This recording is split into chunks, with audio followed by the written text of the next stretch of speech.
وَالنَّجْمِ إِذَا غَوَى.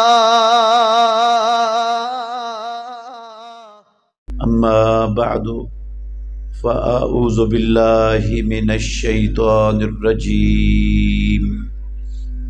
بسم اللہ الرحمن الرحیم. وما ارسلنا من قبلک من رسول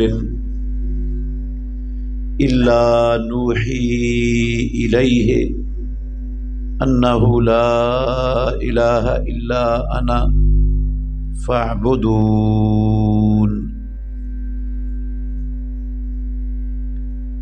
اور نہیں بھیجا ہم نے آپ سے پہلے کوئی رسول مگر ہم نے اس کی طرف وحی کی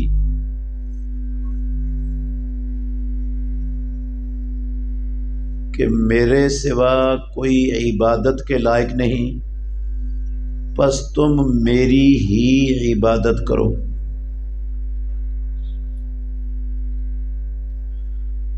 ہر قسم کی حمد و ثنا اللہ ملک العلام، اللہ وحدہ لا شریک کی ذات اقدس کے لیے. بے شمار لا تعداد انگنت درود و سلام سید الاولین والآخرین خاتم النبیین رحمت للعالمین محمد الرسول اللہ صلی اللہ علیہ وآلہ وسلم کی ذات گرامی کے لیے. عزیز بھائیوں، قابل احترام بزرگوں، اس دنیا کی زندگی میں بہت سی چیزیں ہیں جو بہت بڑی اہمیت کی حامل ہیں.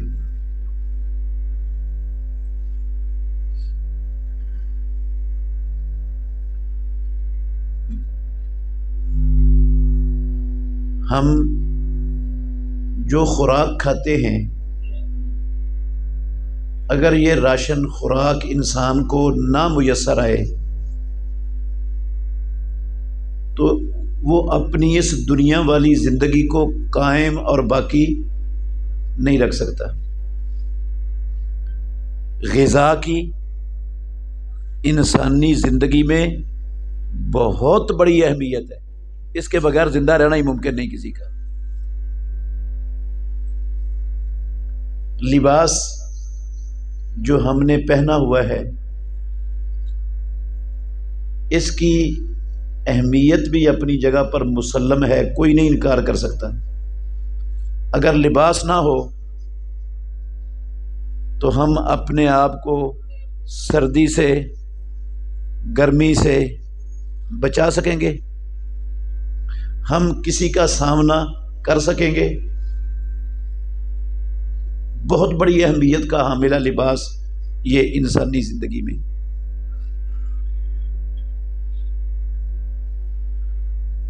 بندہ بیمار ہو جاتا ہے تو علاج معالجہ بھی بہت بڑی اہمیت کا حامل ہے.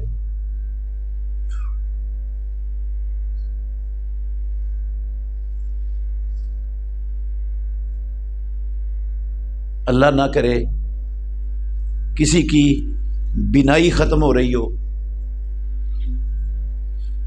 ڈاکٹر اسے کہیں کہ 1 کروڑ روپیہ لگے گا آپ کی بینائی کو بچانے کے لیے، اور میری ساری جائیداد، گھر بھی، زمین بھی، ہر شے، کاروبار بھی، وہ سارا ملا کر شاید کروڑ روپیہ بڑی مشکل سے بنے. تو کیا خیال ہے، میں سب کچھ قربان کر دوں گا یا کہوں گا جاتی رہے تو جائے بینائی میری؟ بیماری کے علاج معالجے کے لیے ہر چیز دنیا کی میں قربان کر دوں گا. بہت بڑی اہمیت کی حامل ہے یہ علاج معالجہ بھی انسان کے لیے۔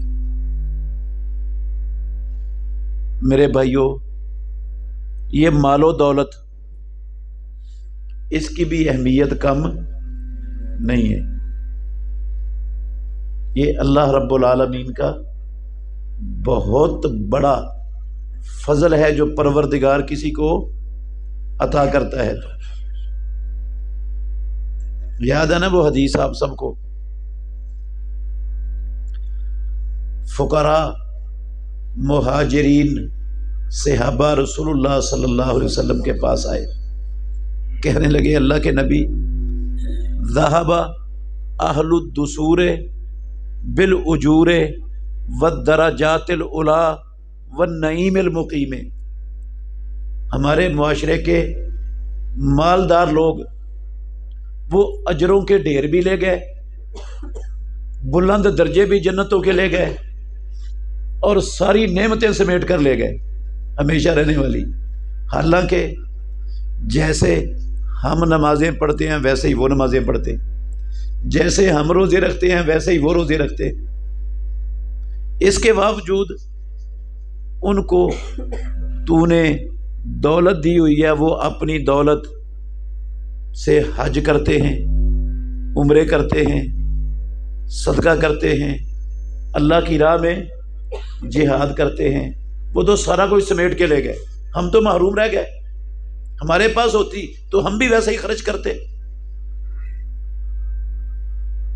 رسول اللہ صلی اللہ علیہ وسلم نے فرمایا، اچھا چھوڑیں، آپ کو حدیث آپ نے سنی ہوئی ہے، میں اس لیے اشارہ کیا ہے اس حدیث کی طرف کہ مال و دولت سے اللہ کی جنت کے بلند درجے، جنت کی ہمیشہ والی نعمتیں، اجروں کے ڈھیر مل سکتے، اور جس چیز سے جنت مل جائے وہ کوئی معمولی شے ہوگی؟ ہاں، بہت بڑی اہمیت کی حامل ہے یہ۔ رسول اللہ صلی اللہ علیہ وسلم نے ان کو نا عمل بتایا ایک، کہ تم یہ عمل کرو گے نا، جتنے مالدار لوگ صدقے کر کے، جہاد کر کے، حج عمرے کر کے تم سے آگے بڑھ چکے ہیں نا، تم سب سے آگے بڑھ جاؤ گے، کوئی تم سے پیچھے نہیں رہے گا، یہ عمل کر لو۔ ہر فرض نماز کے بعد 33 مرتبہ سبحان اللہ، 33 مرتبہ الحمدللہ، 33 مرتبہ اللہ اکبر پڑھ لو، اور ایک مرتبہ لا الہ الا اللہ وحدہ لا شریک لہ لہ الملک و لہ الحمد وہو علی کل شیء قدیر، یہ پڑھ لو تو جتنے لوگ تم سے آگے بڑھ چکے ہیں سب کو پالو گے، اور پیچھے سے کوئی تم تک پہنچ ہی نہیں سکے گا، وہ پہنچے گا جو تمہارے جیسا عمل کرے گا۔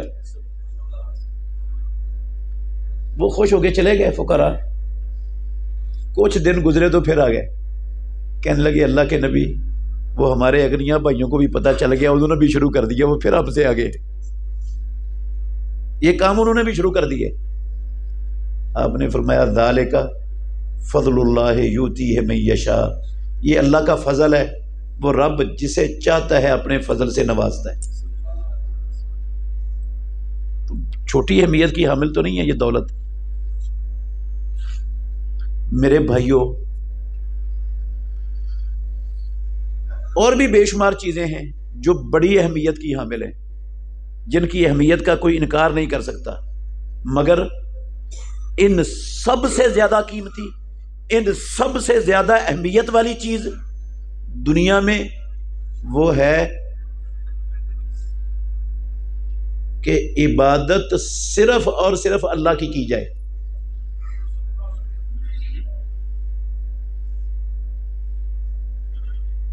میں اللہ کے گھر میں بیٹھا ہوں، دیانتداری سے کہہ سکتا ہوں، اس سے بڑی، اس سے اہم اور اس سے قیمتی شے اللہ کی زمین پر، آسمان کے نیچے پیدا کرنے والے کی قسم کوئی نہیں ہے۔ کس سے؟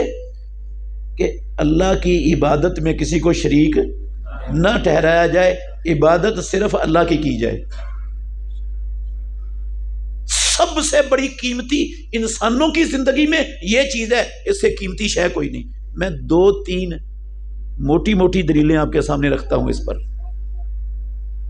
یہ جو آیت پڑھی ہے نا میں نے آپ کے سامنے، یہ 25 نمبر آیت ہے سورہ الانبیاء کی۔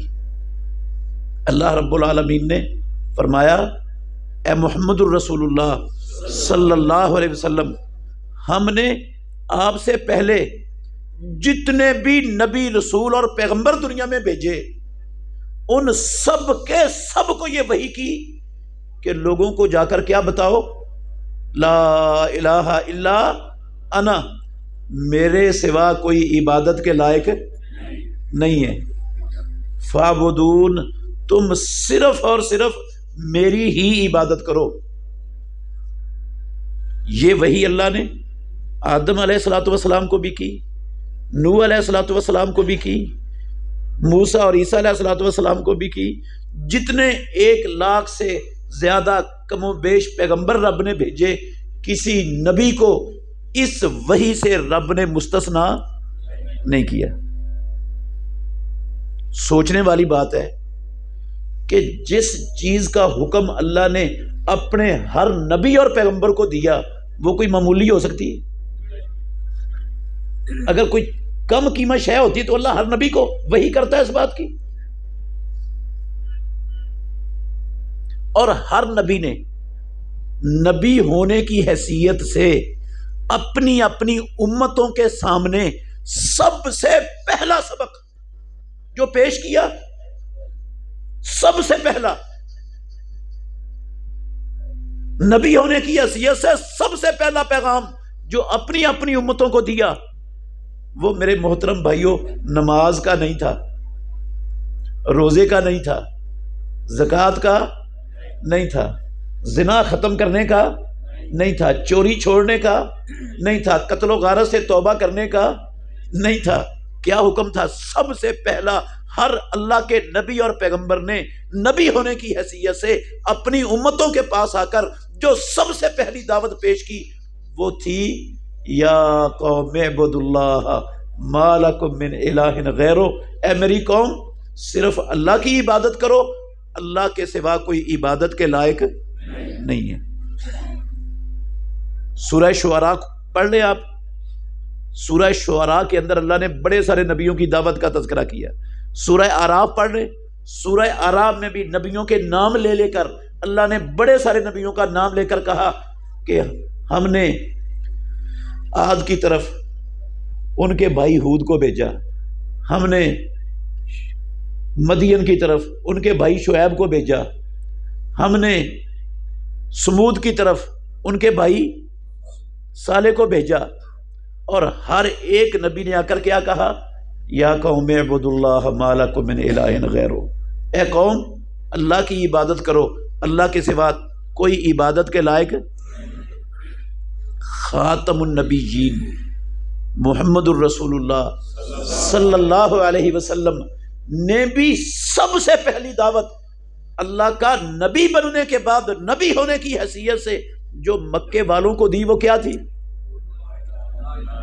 صحیح بخاری میں حدیث ہے، آپ صفا پہاڑی پر چڑھ گئے، لوگوں کو عام اور خاص سب لوگوں کو پہاڑی کے پاس جمع کر لیا، سارے آ گئے، آپ نے کہا لَقَدْ لَبِثْتُ فِيكُمْ عُمُرًا، مکے کے باسیوں میں نے اپنی ساری عمر تمہارے اندر اب تک گزار دی ہے، 40 سال کا عرصہ تمہارے اندر رہا ہوں، اگر میں کہوں تمہیں کہ اس پہاڑی کے پیچھے سے ایک دشمن وہ تم پر حملہ آور ہوا چاہتا ہے تو مانو گے؟ سارے کے سارے مکے کے رہنے والوں نے بیک زبان کہا ما جربنا علیکا کذبا، اے محمد صلی اللہ علیہ وسلم آپ کی زبان سے زندگی میں آج تک ہم نے جھوٹ سنا۔ آپ جھوٹ بول ہی نہیں سکتے، جھوٹ بولنے والے ہے ہی نہیں، مانیں گے؟ کیوں نہیں مانیں گے؟ پیارے پیغمبر نے کہا پھر قولوا لا الہ الا اللہ تفلحون، صحیح بخاری کے لفظ ہیں لا الہ الا اللہ کہہ دو، کامیابی تمہارا مقدر بن جائے گی، دنیا میں بھی کامیاب ہو جاؤ گے، آخرت میں بھی ہمیشہ ہمیشہ کے لیے کامیاب ہو جاؤ گے۔ پڑھ لو لا الہ الا اللہ. لا الہ الا اللہ پڑھنے سے کوئی بل آتا تھا؟ کوئی بل نہیں آنا تھا. کوئی زور لگنا تھا؟ نہ کوئی زور لگنا تھا. کوئی مشقت اٹھانی پڑنی تھی؟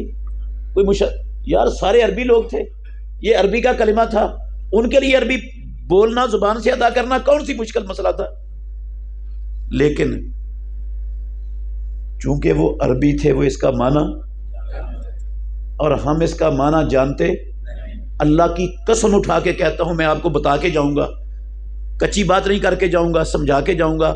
ہمارے معاشرے میں لا الہ الا اللہ کا معنی 2.25 ارب مسلمانوں میں جاننے والے خال خال ہیں. پتہ ہی نہیں لا الہ کا معنی کیا. اللہ کی قسم آتا ہی نہیں، آتا ہی نہیں.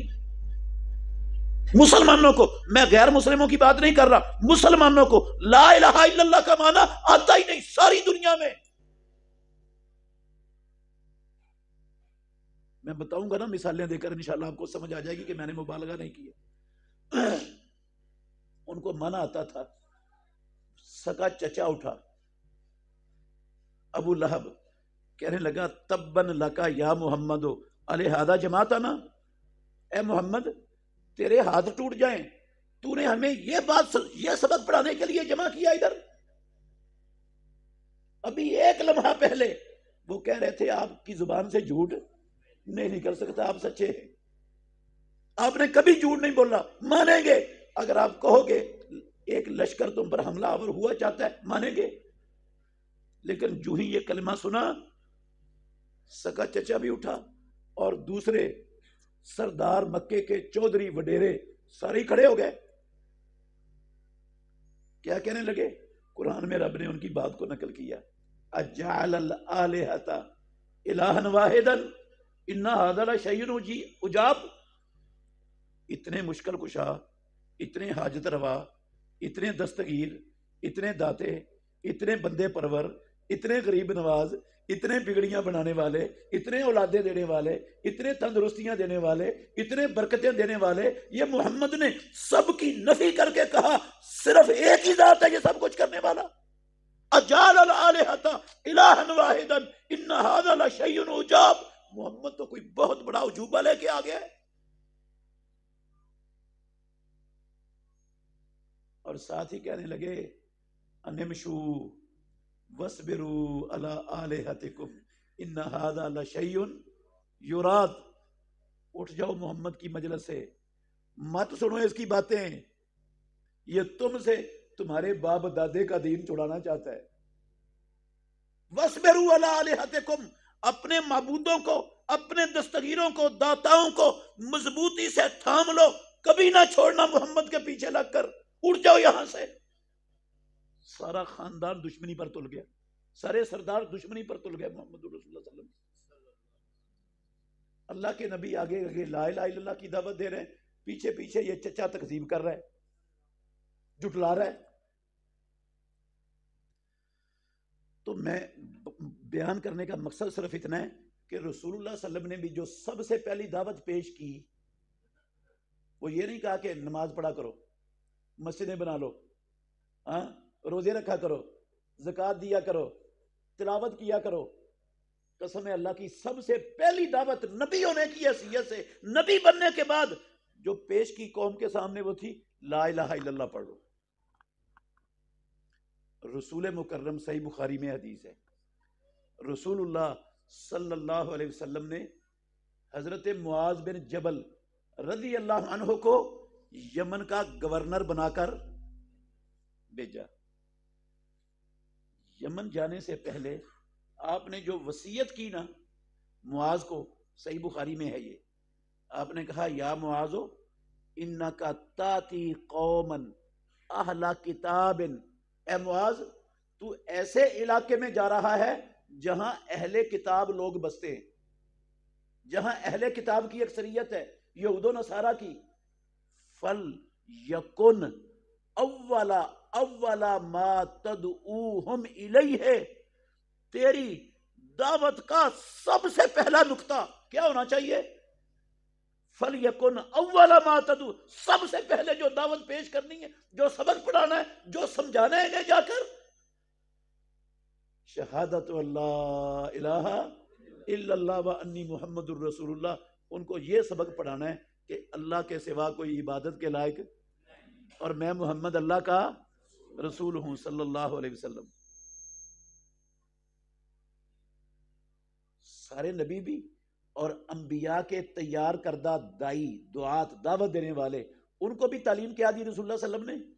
سب سے پہلے دعوت کس کی دینی ہے کہ اللہ کے سوا کوئی عبادت کے لائق ہے. عبادت صرف اللہ کی, اللہ کے سوا کوئی عبادت کے لائق نہیں, یہ دعوت دینی ہے سب سے پہلے جا کر. اگر کوئی اور شے اس چیز سے زیادہ قیمتی زیادہ اہم ہوتی تو اس کو پیچھے رکھا جاتا ہے, اس کو آگے رکھا جاتا ہے. اسے کسی ایک نبی نے اللہ کی قسم اس سے پہلے کسی اور چیز کی دعوت نہیں دی. انبیاء نے جن کو تیار کیا ان کو حکم ہی یہ دیا کہ سب سے پہلے دعوت کس کی دینی ہے. اچھا پھر سنیں الفاظ اس کے حدیث کے. آپ نے فرمایا فَإِنْهُمْ أَطَاعُوكَ لِذَلِكَ, یاد کرنے والے لفظ ہیں. معاذ, اگر وہاں یمن کے رہنے والے اہل کتاب تیری اس پہلی دعوت کو قبول کر لیں, تیری اطاعت کر لیں, اس دعوت میں مان لیں, فَأَعْلِمْهُمْ, پھر ان کو بتانا ہے أَنَّ اللَّهَ افْتَرَضَ عَلَيْهِمْ 5 صلوات فی کل یوم و لیلۃ, پھر بتانا ہے کہ اللہ نے دن رات میں ان پر 5 نمازیں فرض کی ہیں. یہ کب بتانا ہے؟ لا الہ الا اللہ کے بعد نہیں بتانا. جب وہ لا الہ الا اللہ کی دعوت کو قبول کر لیں تو پھر بتانا ہے. قبول کرنے کے بعد بتانا ہے کہ 5 نمازیں اللہ نے تم پر فرض کی ہیں. اس کا مطلب ہے اگر وہ پہلی دعوت کو ٹھکرا دیتے ہیں, رد کر دیتے ہیں, قبول نہیں کرتے, تو پھر انہیں نماز کی دعوت دینے کی ضرورت نہیں ہے. ضرورت پھر دینی نہیں, فائدہ ہی کوئی نہیں.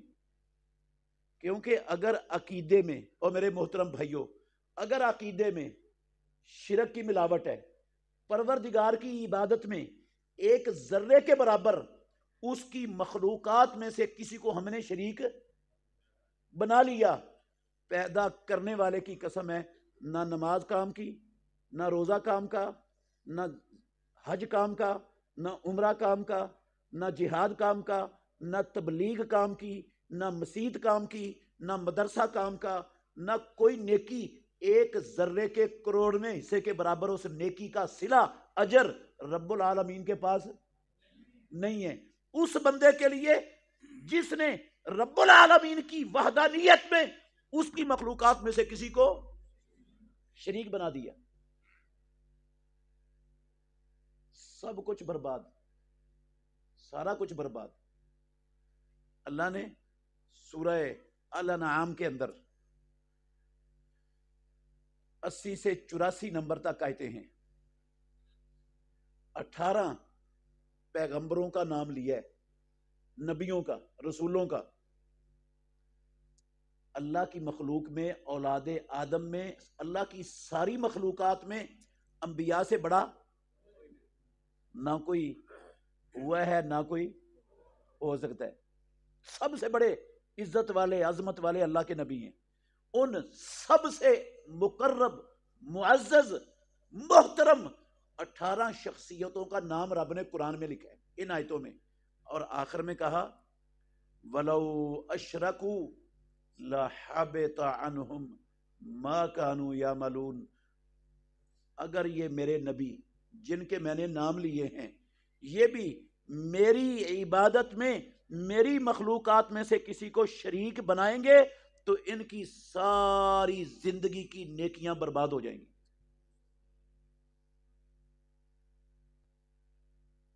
قرآن ہے میرے بھائیوں, 84 نمبر آیت کے الفاظ ہیں. سوچنے والی بات ہے میرے لیے بھی آپ کے لیے بھی. ہوں اللہ کے نبی پیغمبر اور رسول, ان سے ہو جائے شرک, ان کی ساری نیکیاں ہو جائیں ضائع اور برباد. مجھ سے اور آپ سے شرک ہو جائے تو ہماری نمازیں, ہمارے حج عمرے, ہماری قربانیاں, ہماری زکاتیں, ہمارے صدقات و خیرات, ہمارے جہاد اور تبلیغیں کام آئیں گی؟ نبیوں کے مقابلے میں اور آپ ہم شے کے ہیں، حیثیت کیا ہماری؟ چلو یہ تو انبیاء ہیں نا، اور ادھر دیکھیں یہ ہے سارے نبیوں کا سردار، ساری کائنات کا امام، خاتم النبیین محمد الرسول اللہ صلی اللہ علیہ وسلم۔ اللہ نے ان کو مخاطب کر کے کہا، غور سے سننا، سورہ زمر 65 نمبر آیت ہے سورہ زمر کی، فرمایا رب العالمین نے، اللہ اکبر، وَلَقَدْ أُوحِيَ إِلَيْكَ وَإِلَى الَّذِينَ مِنْ قَبْلِكَ لَإِنْ أَشْرَكْتَ لَيَحْبَطَنَّ عَمَلُكَ وَلَتَكُونَنَّ مِنَ الْخَاسِرِينَ۔ اے میرے محمد صلی اللہ علیہ وسلم، آپ کی طرف بھی وحی کی گئی، آپ کو بھی بتایا گیا، اور آپ سے پہلے والے رسولوں کو بھی بتایا گیا، وحی کی گئی، کیا؟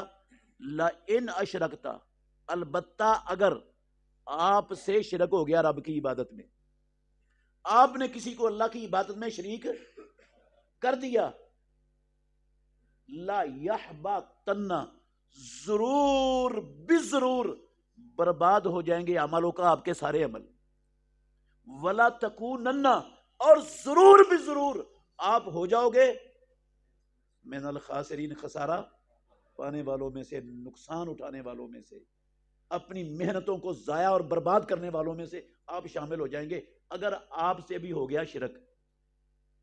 محمد الرسول اللہ صلی اللہ علیہ وسلم خاتم النبیین، سید ولد آدم، سرور کونین، تاجدار مدینہ، سید الاولین والآخرین، ان سے شرک ہو جائے، ان کی ساری زندگی کے عمل برباد، مجھ سے ہو جائے تو میری نیکیاں کام آئیں گی؟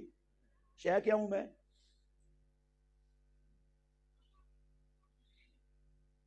یہاں ایک چھوٹی سی بات کرنا چاہتا ہوں، یہ جو آیتیں دو پڑھی ہیں نا میں نے، یہ 84 سے جو ہے نا وہ 80 سے 84 تک، 84 کے چند لفظ پڑھے ہیں، اور یہ 65 نمبر آئے سورہ زمر کی، ان کا مطلب ہرگز یہ نہیں ہے کہ رب العالمین کو کوئی خدشہ تھا کہ یہ میرے نبی اور امام الانبیاء شرک کا ارتکاب کر بیٹھیں گے۔ اللہ کا نبی ہو اور شرک کرے، قسم اللہ کی ہو نہیں سکتا، سوال ہی پیدا نہیں ہو سکتا۔ پھر رب نے ان کو مخاطب کر کے ان کا نام لے کر کیوں بات کہی؟ مقصد کیا تھا ان کو کہنے کا، ان کو مخاطب کرنے کا، رسول اللہ کو مخاطب کرنے کا، سارے نبیوں کے نام لے کر، ان کی اولادوں، ان کے خاندانوں، سب کا ذکر کر کے یہ لفظ اتارنے کا مطلب کیا تھا؟ اللہ کو بھی پتا کہ اللہ کا نبی شرک نہیں کر سکتا، تو پھر کیوں کہا ان کو؟ مجھے اور آپ کو اور اپنی ساری انسانیت کو سمجھانے کے لیے رب نے یہ بتایا ہے کہ او لوگو، او اللہ کے بندو،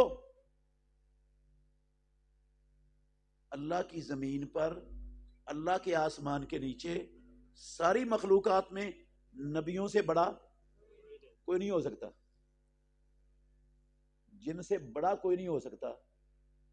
خدا نخواستہ اگر وہ شرک کریں تو ان کی ساری چیزیں ضائع، تو تم کیا چیز ہو میرے لیے؟ تمہاری کیا حیثیت ہے میرے سامنے؟ جتنے بھی بڑے بن جاؤ گے، شرک تمہاری ساری کی ساری نیکیوں کو لے ڈوبے گا، سب کو برباد کر دے گا۔ وہ صحیح مسلم میں ہے حدیث،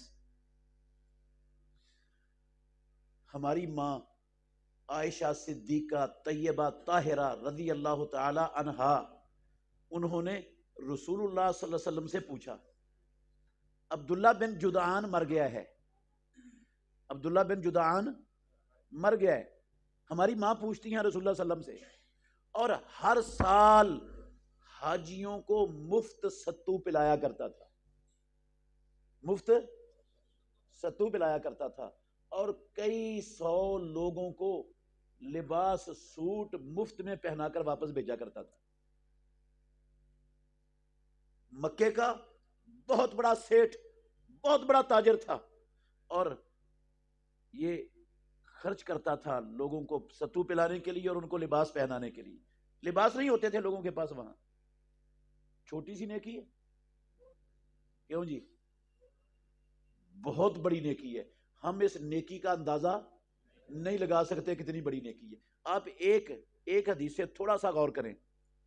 بخاری شریف میں ہے حدیث، رسول اللہ صلی اللہ علیہ وسلم نے فرمایا پہلے لوگوں میں ایک فاحشہ عورت تھی. فاحشہ عورت کون سی عورت؟ فاحشہ. اس نے دیکھا ایک کتا، پیاس سے اس کتے کی جان نکل رہی ہے، مر رہا ہے، اور تر مٹی کو زبان سے چاٹ کر اس اپنی پیاس بجھانے کی کوشش کر رہا ہے. اسے کیا تر مٹی سے کیا پیاس بجھنی ہے اس کی؟ اس کو ترس آ گیا اس کتے پر. کنواں تھا وہاں پر، یہ کنویں میں اتری. اس نے اپنا موزہ اتارا، موزے کو پانی سے بھرا، پھر اس موزے کو منہ میں پکڑا اور مشکل سے اوپر چڑھ کے وہ پانی نکال کر اس کتے کو پلا دیا. میرے اور آپ کے نبی ناطق وحی سرور کونین محمد الرسول اللہ صلی اللہ علیہ وسلم نے کہا فشکر اللہ لہا، اللہ نے اس بدکار عورت کے اس عمل کی قدر کی، فغفر لہا، اس کے سارے گناہ معاف کر دیے. کس کو پانی پلانے پر؟ ایک کتے کو. اور یہ عبداللہ بن جدعان یہ کتوں کو پانی نہیں پلاتا تھا. کن کو پلاتا تھا؟ انسانوں کو. اور عام انسانوں کو بھی نہیں پلاتا تھا، ان کو پلاتا تھا جو اللہ کے گھر میں آنے والے رب العالمین کے مہمان، اللہ کے مہمانوں کو، ضیوف الرحمان کو. اور پانی نہیں پلاتا تھا، اللہ کی قسم میٹھے ستو پلاتا تھا. ایک مرتبہ نے کیا، ساری زندگی کرتا رہا یہ نیکی، سوٹ پہناتا رہا، مر گیا یہ بندہ. ہماری ماں نے پوچھا رسول اللہ صلی اللہ علیہ وسلم سے، ناطق وحی سے، حل ینفعہ ذالک، اے کائنات کے امام، اتنا بڑا نیک عمل کرنے والا بندہ مر گیا، حل ینفعہ ذالک، کیا اس کو اس کا فائدہ ملے گا؟ آخرت میں کامیاب ہو جائے گا؟ اتنی بڑی نیکی کرنے والا، ایک کتے کو پانی پلانے والی کے سارے گناہ معاف کر کے رب نے معاف کر دیا. یہ تو ضیوف الرحمان کی خدمت کرنے والا تھا اور ساری زندگی خدمت کرتا رہا. لفظ ہے میرے بھائیوں، میرے اور آپ کے نہیں، کسی مولوی صاحب کے نہیں. امام الانبیاء نے کہا لا عائشہ، اس کو کخ فائدہ نہیں ہوگا، لِأَنَّهُ لَمْ يَقُلْ يَوْمًا مِّنَ الدَّهْرِ لَا إِلَٰهَ إِلَّا اللَّهِ، کیونکہ اس نے لا الہ الا اللہ کو زندگی میں مانا ہی نہیں تھا. مانا ہی نہیں لا الہ الا اللہ کو. اللہ کو وحدہ لا شریک سمجھا ہی نہیں اس نے. اللہ کے ساتھ شرک کرتا رہا، عبادت میں غیروں کو شریک بناتا رہا. اس لیے کوئی فائدہ نہیں. کروڑوں انسانوں کو بھی اس نے ستو پلا دیے، سوٹ پہنا دیے، ایک ذرے کے برابر اس کو سب کچھ برباد.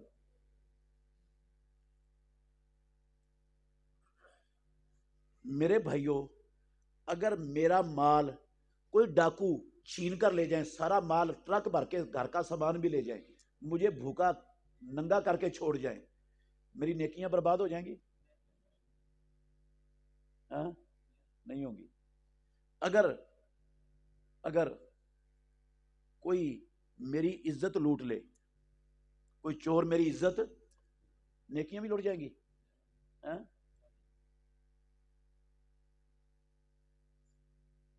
دنیا کی ہر شے کوئی لوٹ کر لے جائے نا، نیکیاں برباد نہیں ہوتی.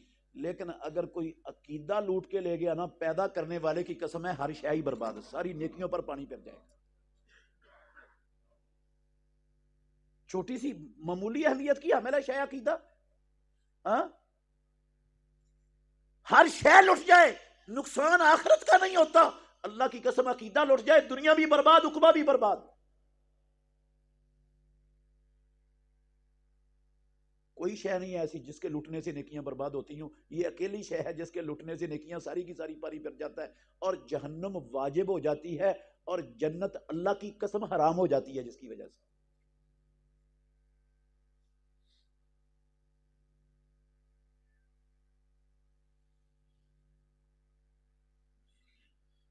یہ جو اتنی اہمیت کی حامل شے ہے، ہمارے اور بھی بے شمار دلائل ہیں. بہرحال میں یہ دو ہی آپ کے سامنے رکھنا چاہتا تھا، اور بھی رکھ سکتا ہوں، بات پھر لمبی ہو جائے گی. میں آپ کا زیادہ قیمتی وقت بھی نہیں لینا چاہتا. میرے بھائیوں، اس سے زیادہ قیمتی اہم شے دنیا میں کوئی نہیں ہے۔ دکھ اس بات پر ہے کہ مسلمان کلمہ پڑھنے والے 2.25 ارب دنیا میں ان کی اکثریت وہ لا الہ الا اللہ کے معنی کو قسم پروردگار کی نہیں سمجھتے، نہیں جانتے، نہیں علم، ان کو نہیں پتا، پتہ ہی نہیں، سرے سے نہیں پتا۔ شے اتنی اہم، اللہ نے 1 لاکھ سے زیادہ نبی یہی بات سمجھانے کے لیے بھیجے، اور اللہ نے ہر نبی کی ڈیوٹی ہی یہ لگائی کہ سب سے پہلے یہ سبق یہی جا کے پڑھانا ہے، ہر نبی نے، اور ہر نبی نے سب سے پہلا سبق آ کر امتوں کو پڑھایا ہی یہ، اور واحد شے ہے جس کے نہ ہونے سے سارا کچھ، ساری زندگی کی محنتیں ضائع۔ اور اللہ نے کتابیں بھی قسم ہے اللہ کی یہی مسئلہ سمجھانے کے لیے آسمانوں سے نازل کی۔ تھوڑا سا تذکرہ کر دیتا ہوں۔ قرآن ہے نا، قرآن کتنے پارے ہیں؟ 30 پارے ہیں۔ میں اللہ کے گھر میں بیٹھا ہوں، قسم ہے پیدا کرنے والے پروردگار کی، ان 30 پاروں میں سے ایک پارا کوئی مائی کا لال ایسا نہیں دکھا سکتا جس میں اللہ نے صرف اپنی عبادت کا حکم نہ دیا ہو۔ چلو پاروں کو رہنے دے، میں کہتا ہوں سورتیں کتنی ہیں قرآن کی؟ 114۔ 114 صورتوں میں سے کوئی ایک صورت اللہ کی قسم ہے نہیں ایسی جس میں صراحتاً یا کنایتاً اللہ نے اپنے بندوں کو یہ پیغام نہ دیا ہو کہ اللہ کے سوا کوئی عبادت کے لائق نہیں۔ ہر صورت صراحتاً یا کنایتاً یہ پیغام لے کر آئی۔ صفحے کتنے ہیں قرآن کے؟ مختلف ہیں، موٹا لکھا ہوگا تو زیادہ صفحے ہو جائیں گے، بریک لکھا ہوگا تو کم ہو جائیں گے۔ چلو موٹا لکھا ہوا ہو تو زیادہ 1000 صفحہ ہو جائے گا۔ ہاں، میں کہتا ہوں قرآن کے آپ 1000 صفحے لگا لیں، پیدا کرنے والے کی قسم ہے کوئی ایک صفحہ 1000 صفحوں سے نہیں دکھا سکتا جس میں اللہ نے اپنے بندوں کو یہ پیغام نہ دیا ہو کہ اس کے سوا کوئی عبادت کے لائق، اس عبادت میں اس کے ساتھ کسی کو شریک۔ صفوں کو بھی چھوڑ دیتے ہیں۔ میں کہتا ہوں قرآن کی آیتیں کتنی ہیں؟ 6666۔ یہ 666 والی بات جو ہے نا، یہ محل نظر ہے۔ 6200 سے کچھ اوپر آیتیں ہیں پوری قرآن کی، 6200 سے کچھ اوپر آیتیں۔ قسم ہے اللہ کی ایک آیت بھی ان میں ایسی نہیں ہے جس میں صراحتاً یا کنایتاً عقیدہ توحید کو اور یہ مسئلہ نہ سمجھایا ہو رب نے، صراحتاً یا کنایتاً، کہ اللہ کے سوا کوئی عبادت کے لائق، اللہ کے ساتھ کسی کو عبادت میں شریک نہ کرنا۔ ایک آیت کعبے کے رب کی قسم یہ پیغام لے کے آئی ہے۔ آپ کہیں گے آپ کو کہاں سے پتا چلا؟ اور میں نے سوچا نہیں ہے، یہ اللہ کی قسم قرآن میں لکھا ہوا ہے۔ کہاں لکھا ہوا ہے یہ بات؟ قرآن میں۔ سورہ ہود شروع ہو رہی ہے، الف لام را، غور سے سننا، الف لام را حروف تہجی ہیں، حروف مقطعات ہیں۔ آگے اللہ نے کہا کتابن، او لوگو، او مسلمانوں، کتابن احکمت آیاتہ، یہ کتاب قرآن مجید، اس کی آیتوں کو ہم نے مضبوط، محکم، تبدیل نہ ہونے والی بنا کر نازل کر دیا، پختہ، مضبوط، کوئی نہیں ان کو بدل سکتا، کوئی تبدیل نہیں کر سکتا۔ ثم فصلت، پھر ان آیتوں کی کیا بیان کی گئی؟ تفصیل کس نے بیان کی؟ من لدن حکیم خبیر، وہ سب سے بڑے حکمت والے اور کائنات کے ذرے ذرے کی خبر رکھنے والے نے ان آیتوں کی تفصیل بیان کی۔ یا اللہ، تو نے آیتیں بھی محکم نازل کی، ان کی تفصیل بھی بیان کی، وہ تفصیل ہے کیا؟ اگلے لفظ سنو، اللہ تعبدو الا اللہ۔ قرآن کی ایک آیت یہ تفصیل لے کر آئی کہ خبردار، اللہ کے سوا کسی کی عبادت نہ کرو۔ ایک ایک آیت قرآن کہتا ہے، ایک ایک آیت یہ تفصیل لے کر آئی میرے بھائیوں، قرآن کی ایک ایک آیت جس مسئلے کو سمجھانے کے لیے رب نے اتاری وہ کوئی معمول نہیں ہوگا۔ میں بڑے دکھ سے کہتا ہوں، ہمیں اپنی دنیا کو بہتر بنانے والی ہر شے کی واقفیت ہے، ہر شے پر ہمیں مہارت ہے، دسترس ہے۔ کوئی ایسی شے نہیں دنیا میں جو زندگی کو بہتر بناتی ہو اور ہم اس سے نابلد ہوں اور ہمیں اس کی سمجھ، شعور اور پتہ نہ ہو۔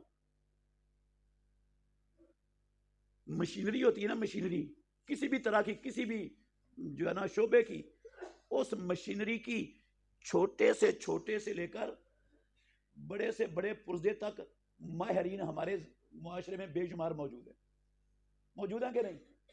ہاں، انجینئر وہ انجینئرنگ کی باریکیوں کو جانتا ہے، ڈاکٹر وہ میڈیکل کی ایک ایک باریکی کو سمجھتا ہے، سائنسدان وہ سائنس کی ایک ایک باریکی کو جانتے پہچانتے ہیں۔ ہم سب ذمہ دار وہ ذمہ داری کی ایک ایک اونچ نیچ کو جانتا ہے۔ جس نے مویشی پالے ہوئے ہیں وہ مویشیوں کی ایک ایک چیز کو جانتا ہے، اس کو اب کیسے رکھنا ہے، اس کو کون سی خوراک دینی ہے، پانی کب پلانا ہے، چارہ کون سا پلانا ہے، بیمار ہو گیا اس کا علاج معالج، ہر شے کا پتہ کہ نہیں، ہر شے کی سمجھ ہے۔ یہ دنیا کی چیزیں ہیں میرے بھائیوں۔ جس چیز سے آخرت سنورنی ہے، اللہ کی قسم اس کی مسلمانوں کو سمجھ ہی نہیں، پتہ ہی نہیں، کوشش ہی نہیں کی۔ جس چیز کو سمجھانے کے لیے رب نے قرآن کی ایک ایک اتاری، ایک ایک آیت اتاری، ہم نے وہ چیز سمجھی نہیں آج تک۔ مسلمانوں کی بات کر رہا ہوں، آپ کی نہیں کر رہا۔ میں امت کا رونا رو رہا ہوں آپ کے سامنے، آپ کی بات نہیں ہے، آپ نشانہ نہیں ہے میرا۔ ابھی ثابت کروں گا میں انشاءاللہ۔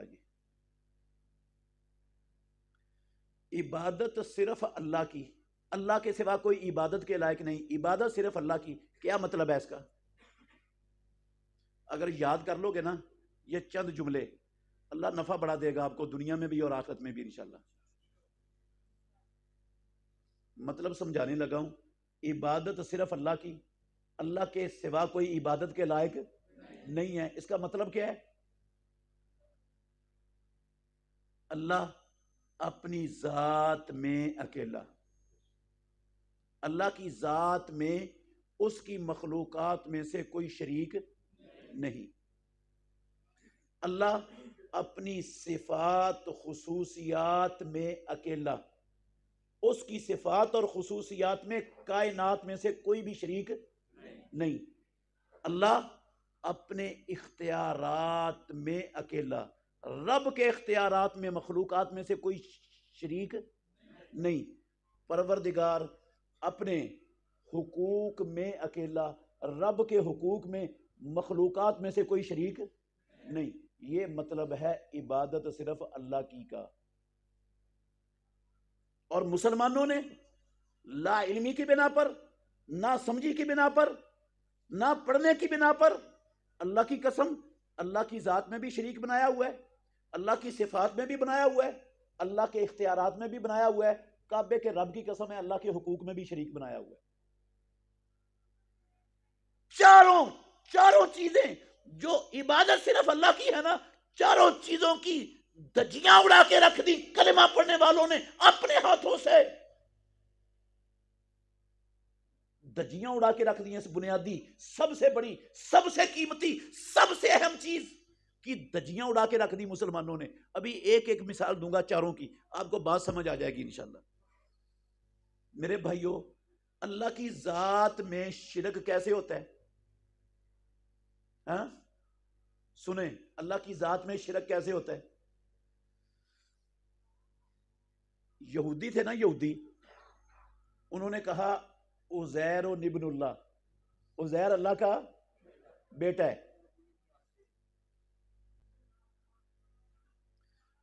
آ جائیں بھائی جان، آگے آ جائیں، شکریہ۔ عزیر اللہ کا بیٹا ہے۔ عیسائیوں نے کہا المسیح ابن اللہ، عیسیٰ علیہ السلام اللہ کا بیٹا ہے۔ کئی عیسائی کہنے لگے، قرآن میں لکھا ہوا ہے، کئی عیسائی کہنے لگے ان اللہ هو المسیح ابن مریم، جو اللہ ہے نا وہی مسیح بن مریم ہے. اللہ میں اور مسیح بن مریم عیسیٰ بن مریم میں کوئی فرق نہیں ہے. قرآن میں لکھا ہوا ہے، یہ میرے لفظ نہیں ہے. ان اللہ هو المسیح ابن مریم. ان بدبختوں نے کہا اللہ اور مسیح بن مریم ایک ہی ہے. پہلے وہ آسمانوں پر عرش پر اللہ بن کے بیٹھا تھا اور پھر عیسیٰ بن مریم بن کے دنیا میں آ گیا. اللہ اور وہ ایک ہی ہے. یہ اللہ کی ذات میں شرک ہے. یہ اللہ کی ذات میں. کئی عیسائیوں نے کہا ان اللہ ثالث و ثلاثہ، یہ بھی قرآن میں لکھا ہوا ہے. اللہ نے کہا یہ کافر ہو گئے، مشرک ہو گئے. یہ کہہ کر انہوں نے کہا عیسیٰ، روح القدس، مریم، تینوں چیزیں مل کر کیا بنتی ہیں؟ اللہ. ثالث و ثلاثہ.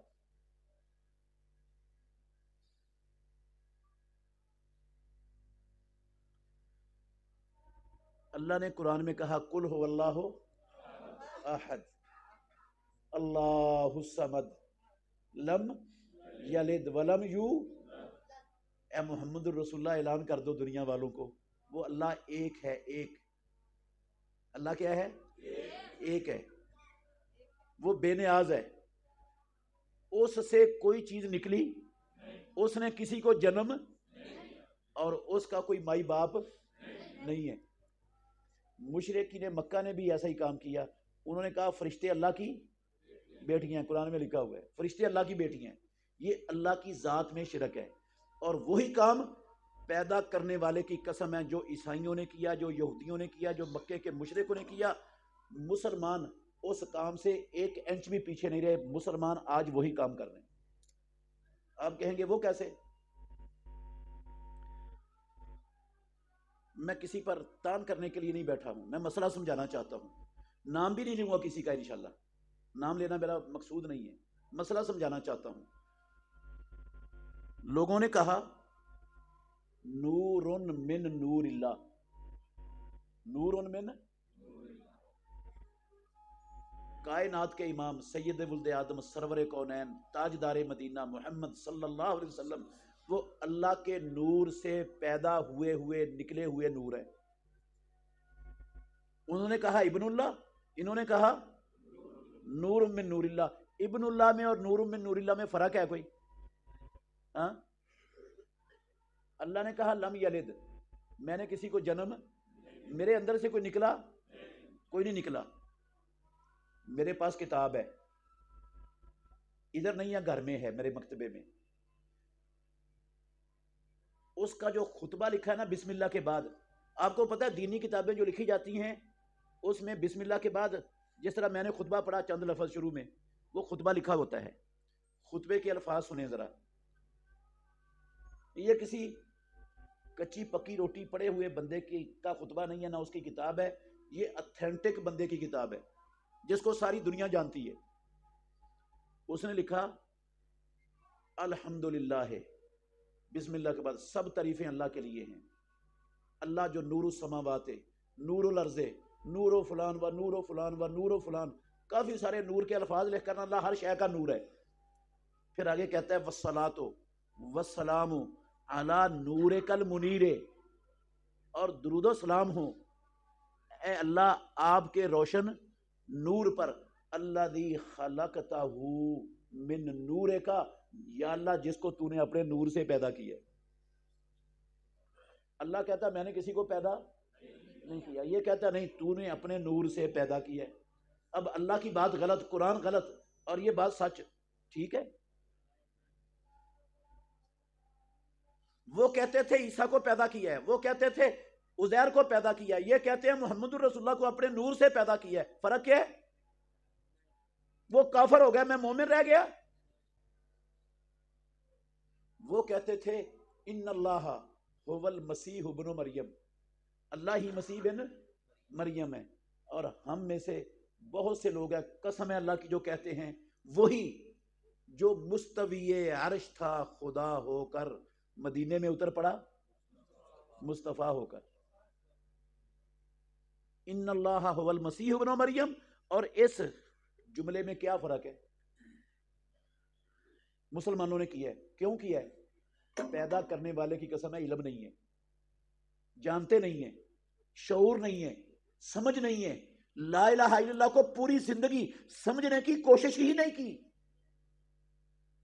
کوشش ہی نہیں کی، توجہ ہی نہیں دی ادھر۔ اگر سمجھتے تو کبھی بھی اتنا بڑا بلنڈر ان سے سرزد نہ ہوتا دنیا میں۔ سمجھنے کی کوشش ہی نہیں کی انہوں نے، توجہ ہی نہیں کی اس طرف۔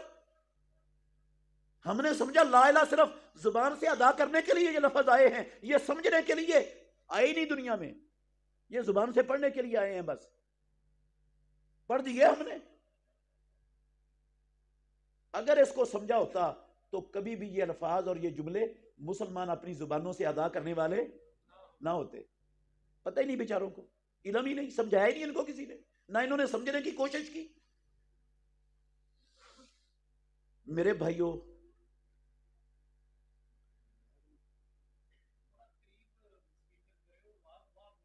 اچھا جی،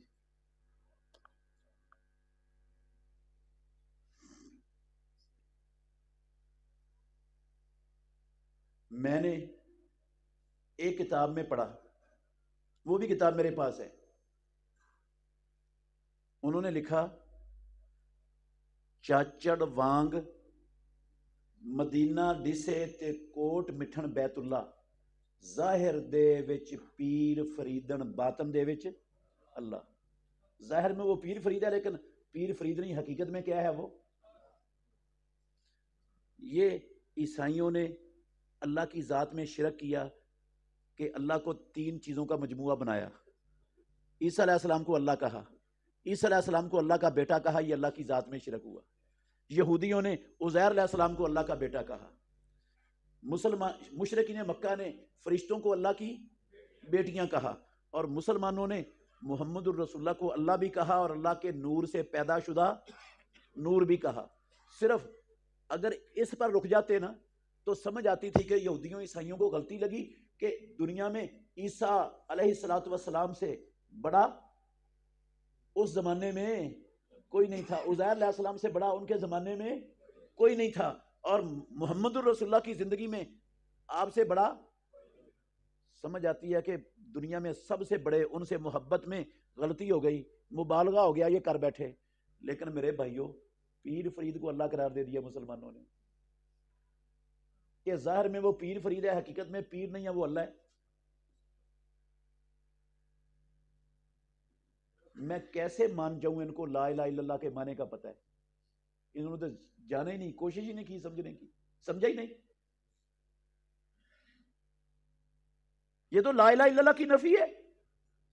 اور پھر بے شمار کتابیں بھری پڑی ہیں مسلمانوں کی، قسم ہے اللہ کی کتابیں بھری پڑی ہیں مسلمانوں کی۔ وہ کہتے ہیں ما فی الوجود الا اللہ، یہ دنیا میں جتنے وجود ہے نا، یہ اللہ کے سوا کوئی دوسرا وجود ہے ہی نہیں، ہر شے ہی اللہ ہے۔ ہر شے ہی کیا ہے؟ ہر وحدت الوجود کا عقیدہ ہے یہ، ہر شے ہی اللہ ہے۔ جب عیسیٰ علیہ السلام کو اللہ کا بیٹا قرار دے دیا تو اللہ ایک رہ گیا؟ تین چیزوں کو اللہ قرار دے دیا تو اللہ ایک رہ گیا؟ جب محمد الرسول اللہ صلی اللہ علیہ وسلم کو اللہ کے نور سے پیدا شدہ نور مان لیا تو اللہ ایک رہ گیا؟ باپ اور بیٹا الگ الگ تو ہوتے نہیں، ایک ہی جنس ہوتی ہے وہ۔ اب عبادت میں کہوں اللہ کا بیٹا، کہوں اللہ ہر شے، اور میں کہوں عبادت صرف اللہ کی، اللہ کے سوا کوئی عبادت کے لائق نہیں، ٹھیک ہے بھئی؟ میں نے تو ہر شے کو ہی اللہ بنا دیا، ایک کہاں ہے؟ میں تو ہر شے کی عبادت کر رہا ہوں۔ اللہ کی صفات میں شرک کیسے ہوتا ہے؟ بس ایک مثال دوں گا میرے بھائیوں، کائنات کے ذرے ذرے کا علم اللہ رب العالمین کو ہے۔ یہ خصوصیت کس کی ہے؟ صرف اللہ کی۔ سورہ نمل 65 نمبر آیت میں رب العالمین نے فرمایا قُلْ لَا يَعْلَمُ مَنْ فِي السَّمَاوَاتِ وَالْأَرْضِ الْغَيْبَ إِلَّا اللَّهُ۔ اے میرے محمد دنیا جہان والوں کو بتا دو، اعلان کر دو، آسمانوں اور زمینوں میں اللہ کے سوا کوئی چھپی ہوئی غیب چیز کو جاننے والا نہیں، کوئی غیب کو جاننے والا۔ 65 نمبر آیت ہے۔ اللہ کی مخلوق میں سب سے بڑے، بلا مبالغہ سب سے بڑے رب کی ساری مخلوقات میں محمد الرسول اللہ صلی اللہ علیہ وسلم ہے۔ سب سے بڑے علم میں بھی، سب سے بڑے مرتبے میں بھی، شان و شوکت میں بھی، عزت و احترام میں بھی محمد الرسول اللہ صلی اللہ علیہ وسلم ہے۔ اللہ نے اپنے نبی سے کہلوایا، سورہ آراف 188 نمبر آیت، 188، کل لا املک لنفسی نفعا ولا ضرا، اے میرے محمد ان کو کہہ دو میں اللہ کا آخری نبی خاتم النبیین رحمت للعالمین، میں اپنی جان کے بھی نفع نقصان کا مالک نہیں ہوں، الا ما شاء اللہ، وہی ہوتا ہے جو اللہ چاہتا ہے، ولو کنت اعلم الغیب لاستکثرت من الخیر، اگر میں عالم الغیب ہوتا، مجھے غیبوں کا پتہ ہوتا، میں دنیا کی ساری بھلائیاں اپنے لیے جمع کر لیتا، وما مسنی السوء، کبھی میرا سر نہ پھٹتا، کبھی میرا دانت نہ ٹوٹتا، کبھی مجھے پیٹ پر پتھر باندھنے کی نوبت نہ آتی، کبھی لہو لہان ہو کر طائف سے بے ہوش ہو کر گرنا، کبھی مجھے کوئی تکلیف نہ پہنچتی، اگر میں غیب دان ہوتا ہر بھلائی دنیا کی اپنے لیے جمع کر لیتا۔ اللہ کے سارے نبی اللہ کی مخلوق میں سب سے زیادہ علم والے ہیں، لیکن نبیوں کا علم اتنا ہوتا ہے جتنا آسمانوں والا رب ان کو دیتا ہے، نبیوں کا علم اتنا ہوتا ہے جتنا پروردگار ان کو عطا کرتا ہے، دیتا ہے۔ میرے بھائیوں، نبیوں کو تو اللہ نے ہر چیز کا علم نہیں دیا، لیکن ہمارے ہاں کیا ہوتا ہے؟ ایک مثال دے کے اگلی میں بات کروں گا، انشاءاللہ مختصر کروں گا۔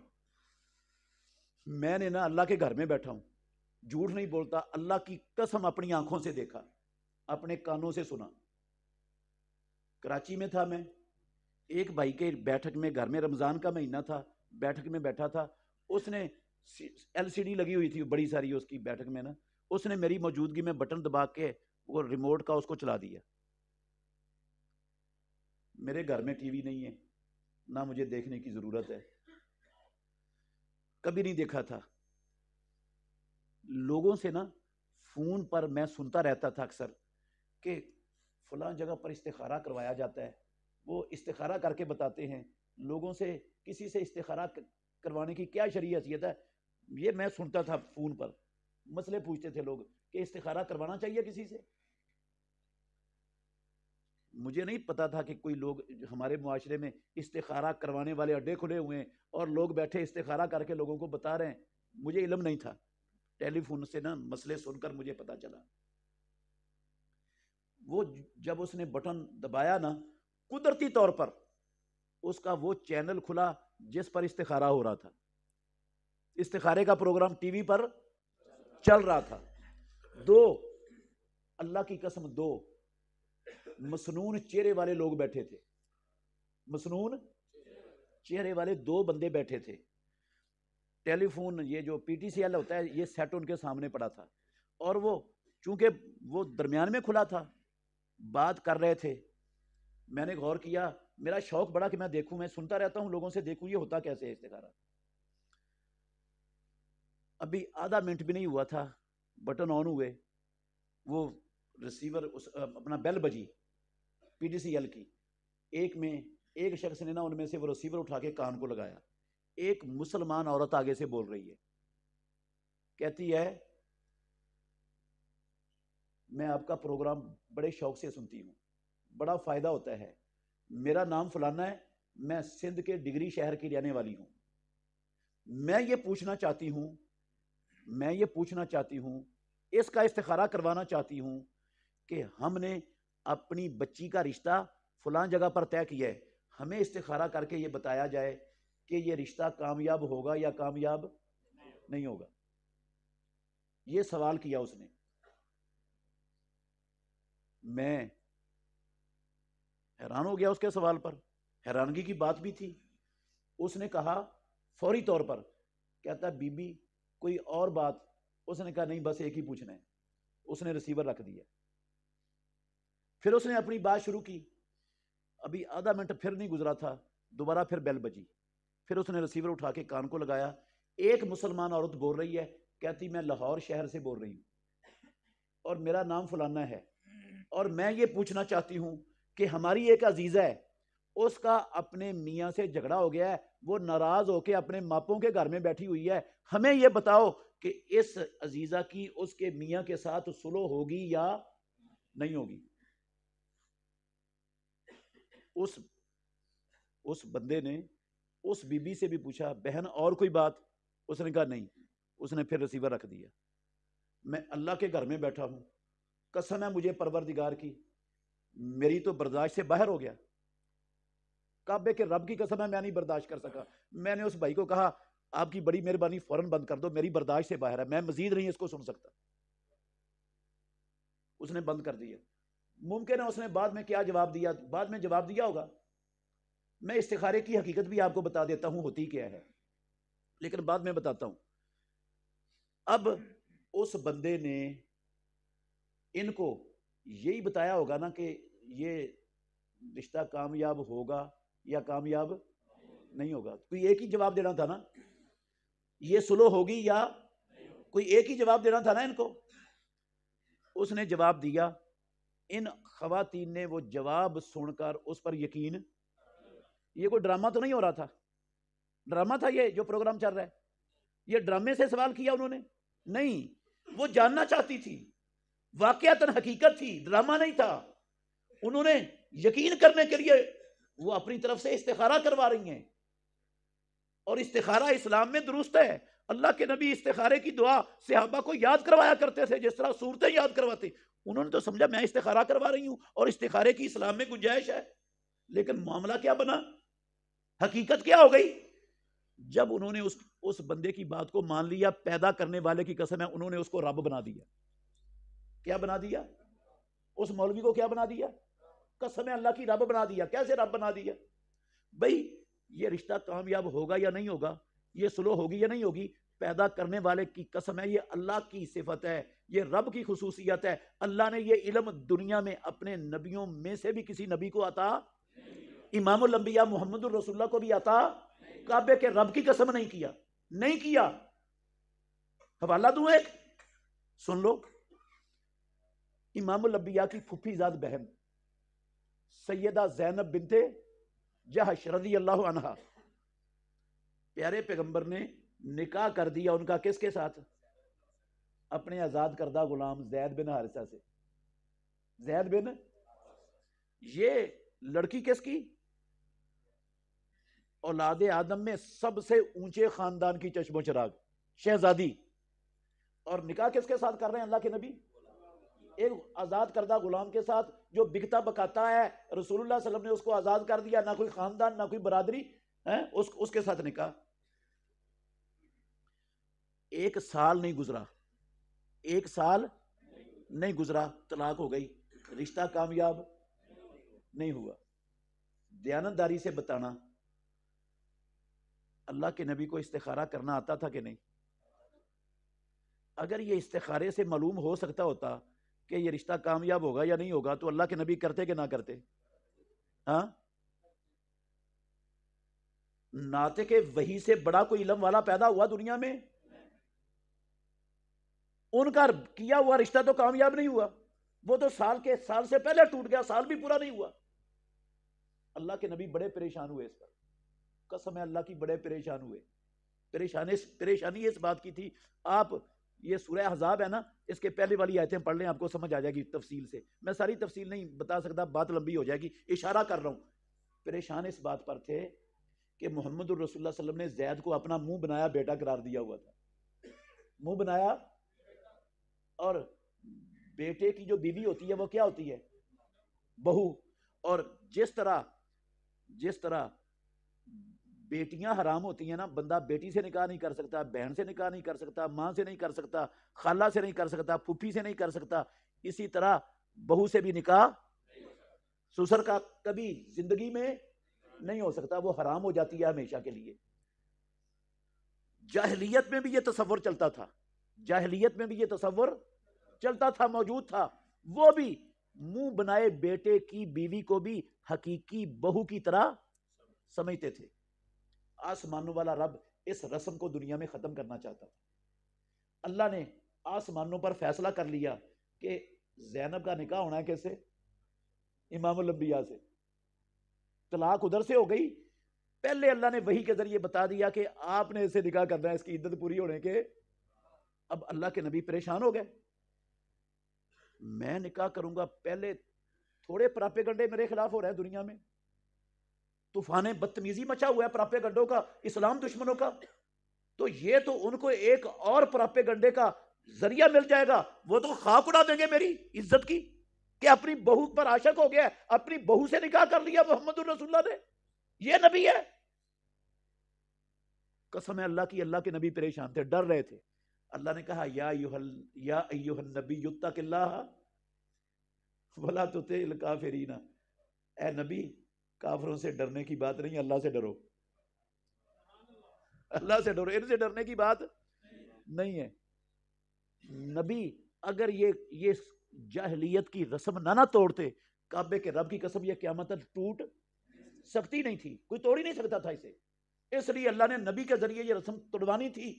اب اللہ کے نبی ڈر رہے ہیں پروپیگنڈے سے، طوفان سے، اسلام دشمنی سے، مسلمانوں کے مرتد ہو جانے سے، جو نئے نئے مسلمان ہیں کہیں پھر نہ جائیں یہ دیکھ کر، کافروں کا پروپیگنڈا دیکھ کر پریشان۔ کیا ضرورت تھی آپ کو ادھر نکاح کرنے کی، پریشانیاں اٹھانے کی؟ آپ استخارہ کرتے اور معلوم کر لیتے کامیاب ہونا کہ نہیں ہونا۔ نبی صلی اللہ علیہ وسلم کو تو نہیں پتا چلا یہ رشتہ کامیاب ہونا کہ نہیں ہونا، اور یہ 14ویں صدی کے مولوی کو پتا چل گیا کہ کامیاب ہونا ہے کہ نہیں ہونا یہ رشتہ۔ اللہ اکبر۔ یہ اس عورت کی اس کے خاموں سے سلو ہونی یا نہیں ہونی اللہ کو پتا ہے، رب کے سوا کوئی جانتا، کوئی نہیں جان سکتا۔ اور میرے بھائیوں، اب یہ صفت تھی اللہ کی، اور ہماری ان بہنوں نے اس صفت میں کن کو شریک کر دیا؟ اس مولوی صاحب کو، جو پاکستان کے، اللہ کی قسم، ٹی وی پر بیٹھ کر، پاکستان کے ٹی وی پر بیٹھ کر استخارے کے نام پر مسلمان عورتوں کے عقیدے لوٹ رہا ہے، ان کو کافر اور مشرک بنا رہا ہے۔ اور ہماری بہنیں وہ چار دیواری کے اندر بیٹھی ہیں، اپنے بیڈ روم میں بیٹھی ہیں، قسم اللہ کی، بیڈ روم کے اندر سے بیٹھے بٹھائے ان کا عقیدہ کیا کر دیا؟ برباد کر دیا، شرک کی دلدل میں دھنسا دیا اسے۔ میں یہ کہتا ہوں اگر اس عورت کی عزت کوئی لوٹ لیتا، کعبے کے رب کی قسم اس کا اتنا نقصان نہیں ہونا تھا۔ اگر اس کا سارا سونا کوئی لوٹ کے لے جاتا، سارا گھر کا سامان کوئی ٹرک بھر کے لے جاتا ڈاکو، پیدا کرنے والے کی قسم ہے اس کا اتنا نقصان۔ اگر کوئی اس عورت کی عزت لوٹ کے اس کو قتل بھی کر جاتا، کعبے کے رب کی قسم ہے پھر بھی کوئی بڑا نقصان نہیں تھا۔ جتنا نقصان کس سے کر دیا؟ اس کا ایمان ہی لوٹ لیا، اس کو شرک کی دلدل میں دھنسا دیا، اس کی آخرت ہمیشہ کے لیے برباد ہو گئی، جنت اس پر حرام ہو گئی۔ وہ رب وہ مولوی بن گیا اور اس نے اس کو رب بنا دیا اس کی بات تسلیم کر کے۔ اگر ہماری ان بہنوں کو پتا ہوتا کہ لا الہ الا اللہ کا مطلب کیا ہے تو اس دلدل میں پھنستی، اس درندے کا شکار ہوتی جو ٹی وی پر بیٹھا لٹیرا عقیدے لوٹ رہا ہے انسانوں کے گھروں میں بیٹھی ہوئی، بیڈ روموں کے اندر عورتوں کو جہنم کا ایندھن بنا رہا ہے، کیا وہ اس کا شکار ہوتی؟ اللہ کی قسم وہ تو اپنے خیال میں استخارہ کروا رہی تھی، ان کو کیا پتا ہمارا عقیدہ لوٹ رہا ہے، ہمیں شرک کی دلدل کے اندر، شرک کی جہنم میں جھونکا جا رہا ہے، ان کو علم ہی نہیں ہے اس بات کا۔ اس لیے میں نے کہا مسلمان، یہ تو دو عورتوں کی بات ہے، پتہ نہیں وہ ہفتے میں کتنے دن استخارہ ہوتا ہے ٹی وی پر، اور کب سے ہو رہا ہے، اور اب بھی ہوتا ہوگا، مجھے تو نہیں پتا، اب بھی ہوتا ہے، اور روزانہ کتنی عورتیں وہ اپنا عقیدہ، اپنا ایمان برباد کرواتی ہیں وہاں پر بیٹھ کر۔ اگر پتا ہوتا لا الہ الا اللہ کا مطلب کیا ہے، عبادت صرف اللہ کی کا مطلب کیا ہے، تو اس کا شکار ہوتی؟ کبھی بھی نہ ہوتی، اللہ کی قسم کبھی نہ ہوتی۔ یہی میں نے کہا ہم نے لا الہ الا اللہ کے معنی کو سمجھنے کی آج تک کوشش کی نہیں۔ اب لا الہ الا اللہ کا مطلب ہے اللہ کے سوا کوئی ان چیزوں کو جاننے والا نہیں ہے، اور میں نے اس کی بات کو، اس سے پوچھ کر اس کی بات کو مان لیا، میں نے تو اس کو اللہ کا شریک بنا دیا۔ اب لا الہ الا اللہ کدھر گیا؟ رب تو وہ بھی بن گیا۔ اچھا استخارہ ہوتا کیا ہے، کس لیے کیا جاتا ہے، یہ بھی سن لو، مسئلہ سمجھ لو، فائدہ ہو جائے گا انشاءاللہ آپ کو۔ صحیح بخاری میں حدیث ہے، حضرت جابر بن عبداللہ رضی اللہ عنہما کہتے ہیں امام الانبیاء ہمیں استخارے کی دعا ایسے یاد کرواتے تھے جیسے قرآن کی صورتیں یاد کرواتے تھے، اور آپ کہا کرتے تھے اوے جب تم میں سے کوئی بندہ کسی جائز حلال کام کا ارادہ کرے، جب کسی کام کا ارادہ کرے جو کام جائز ہے، اسلام کے اندر حلال ہے، کام کرنا چاہتا ہے، وہ دولت نگر سے گجرات جانا چاہتا ہے، پنڈی جانا چاہتا ہے، لاہور جانا چاہتا ہے، اس کا ارادہ بنا ہے، وہ جانے سے پہلے اس ارادے کے بعد 2 رکعتیں پڑھے. کیا کرے؟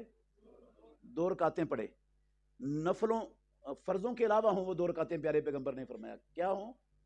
فرض نہ ہوں، فرضوں کے علاوہ ہوں، سنتیں ہوں چاہے نفل ہوں، 2 رکعتیں پڑھے اور 2 رکعتوں کے بعد یہ والی دعا پڑھ لے: اللہم انی استخیرک بعلمک واستقدرک بقدرتک واسألک من فضلک العظیم فانک تقدر ولا اقدر وتعلم ولا اعلم وانت علام الغیوب اللہم ان کنت تعلم ان ھذا الامر خیر لی فی دینی ومعاشی وعاقبۃ امری فاقدرہ لی ویسرہ لی ثم بارک لی فی وان کنت تعلم ان ھذا الامر شر لی فی دینی ومعاشی وعاقبۃ امری فاصرف عنی واصرفنی عنہ واقدر لی الخیر حیث کان ثم ردنی بہ.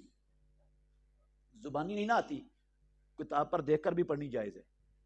استخارہ ہو جائے گا 100% آپ کا، اوپر دیکھ کر پڑھ لیں. نہیں زبانی یا تو پریشانی نہیں ہے، آپ نے دعا 2 رکعتیں پڑھی اور دعا استخارے کی پڑھ لی، آپ کا استخارہ مکمل ہو گیا. اب جس کام کا آپ نے ارادہ کیا ہے نا، اس کام کی طرف قدم بڑھا دیں.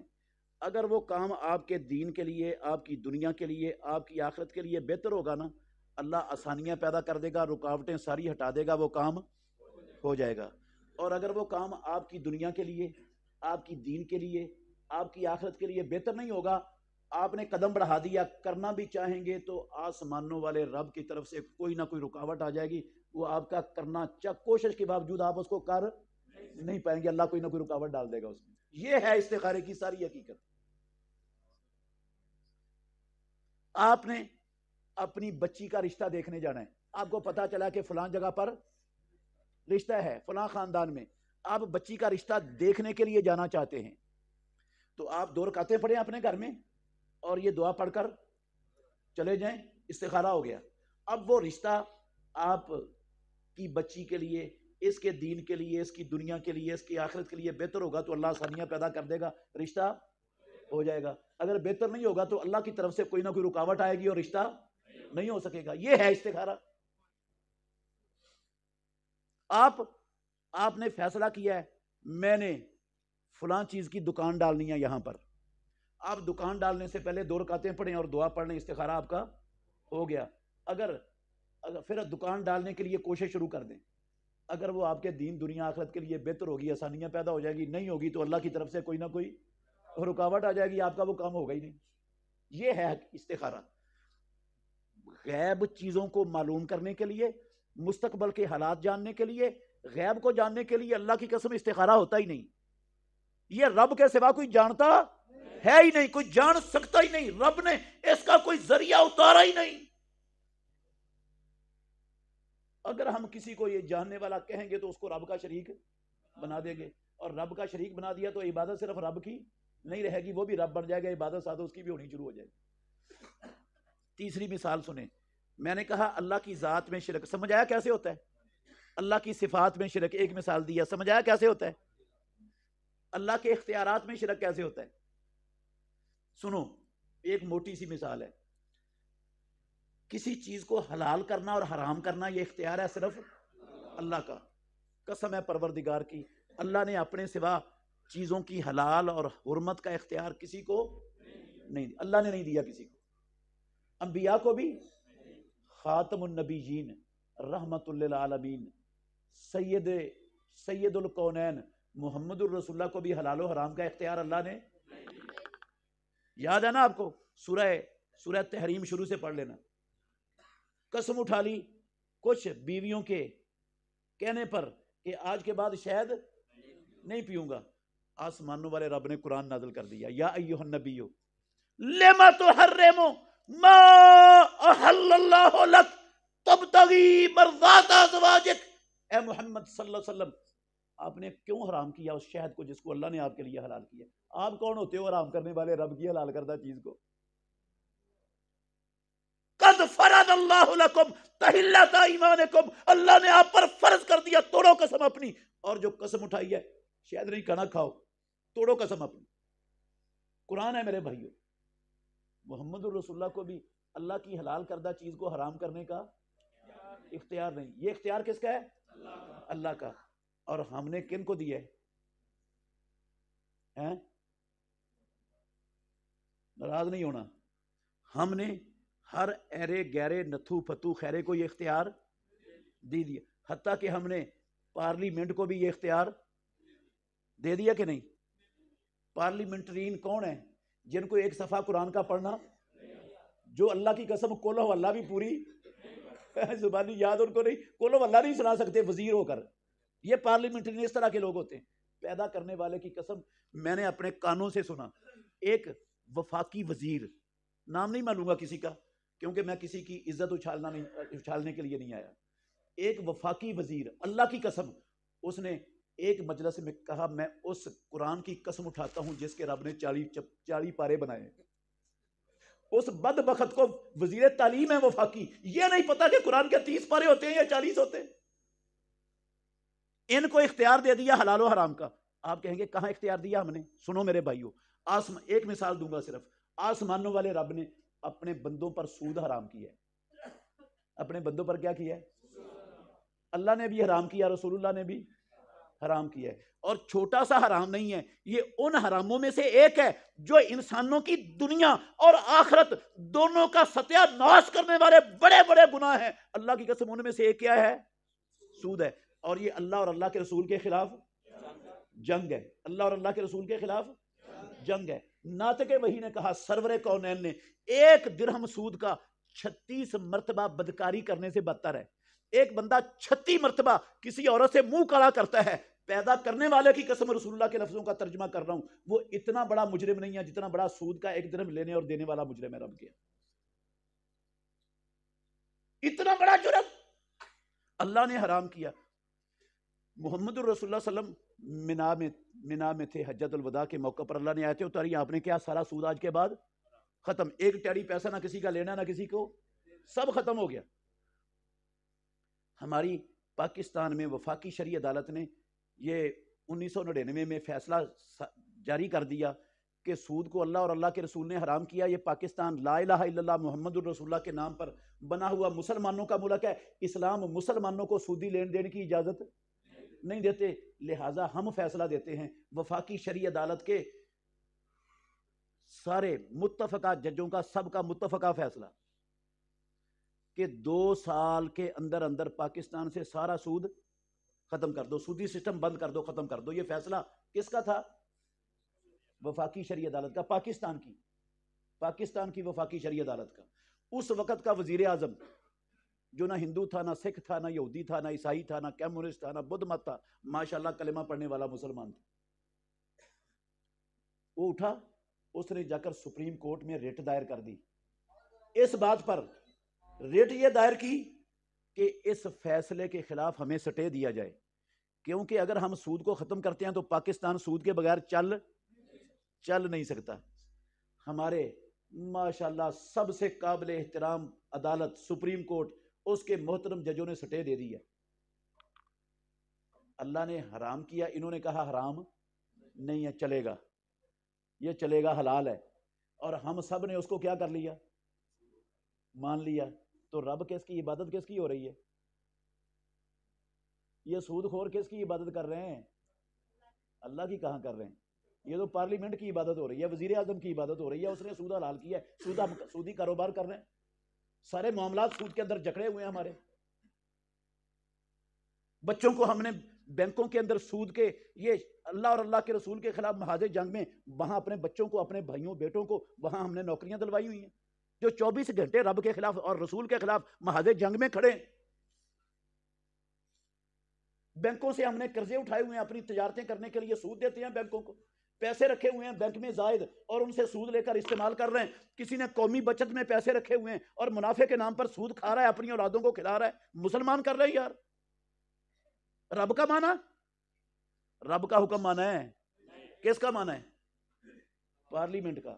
عبادت کس کی ہو گئی ہے؟ پارلیمنٹ کی. رب کون بن گیا؟ پارلیمنٹ. یہودیوں عیسائیوں نے کن کو رب بنایا تھا؟ 32 نمبر آیت ہے سورہ توبہ کی، ایک آیت سن لیں. 32 نمبر آیت ہے سورہ توبہ کی.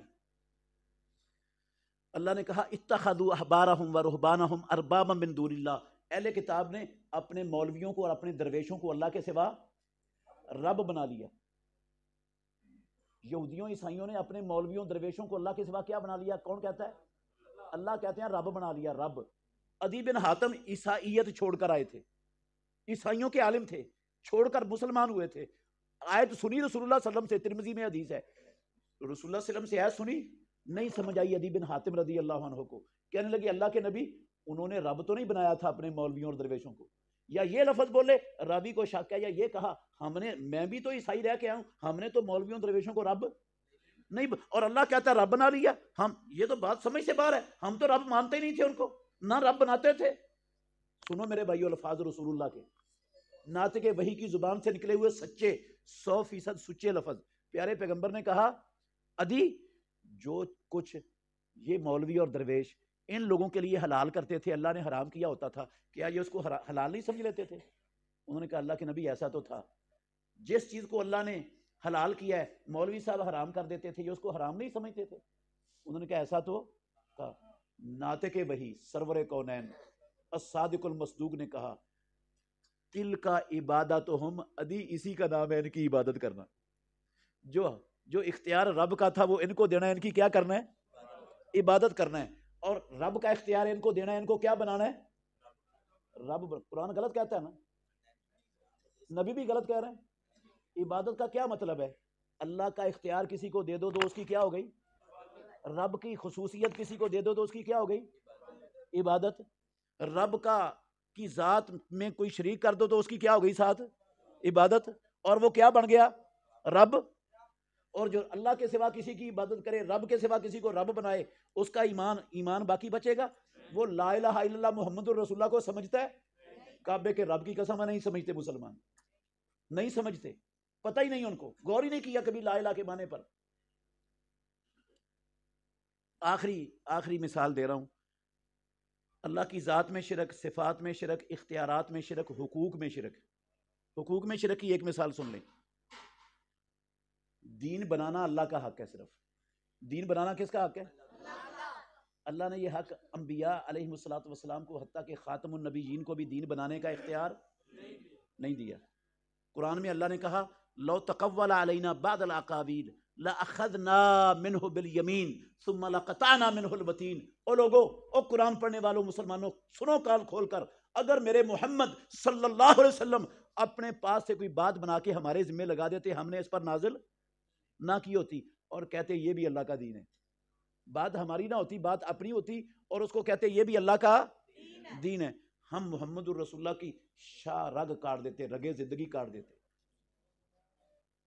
رسول اللہ کو دین بنانے کا حق, کعبے کے رب کی قسم ہے اللہ کے نبی دین بنانے کے لیے نہیں آئے تھے, اللہ کا بنایا دین اللہ کے بندوں تک پہنچانے کے لیے آئے. بلغ ما انزل الیک من ربک, اے نبی محمد آپ کا کام بنانا نہیں ہے, رب کا بنایا ہوا اللہ کے بندوں تک پہنچانا. اور محمد الرسول اللہ نے پیدا کرنے والے کی قسم پہنچانے کا حق ادا کر دیا. میں اللہ کے گھر میں بیٹھ کے کہتا ہوں, ایک ذرے کے کروڑ میں حصے کے برابر بھی قسم ہے اللہ کی, محمد الرسول اللہ نے اللہ کے دین میں سے کچھ چیز چھپا کے سارے کا سارا جیسے رب نے اتارا تھا, بنایا تھا, سارے کا سارا اللہ کے بندوں تک پہنچانے کا حق ادا کر گئے امام الانبیاء اپنی زندگی میں. ایک ذرے کے کروڑ میں حصے کے برابر کوئی چیز چھپا کے. دین مکمل ہو گیا, اللہ نے مکمل کر دیا رسول اللہ صلی اللہ علیہ وسلم پر. پہلے نبیوں کی زندگی میں مکمل نہیں تھا. وہ جتنا تھا اتنے کے مکلف تھے, اتنے پر عمل کر لیتے تو کامیاب تھے. مکمل ہوا محمد الرسول اللہ کی زندگی میں آ کر. اب ایک ذرے کے کروڑ میں حصے کے برابر بھی اس میں اضافے کی یا کمی کی گنجائش نہیں ہے, مکمل 100% ہر لحاظ سے مکمل. اب تھوڑا سا غور کرنا, ایک مثال دے کر ختم ہو رہی ہے میری بات. میرے بھائیوں, ہم نے یہ حق اللہ کا رب سے چھین کر لوگوں کو دے دی ہے.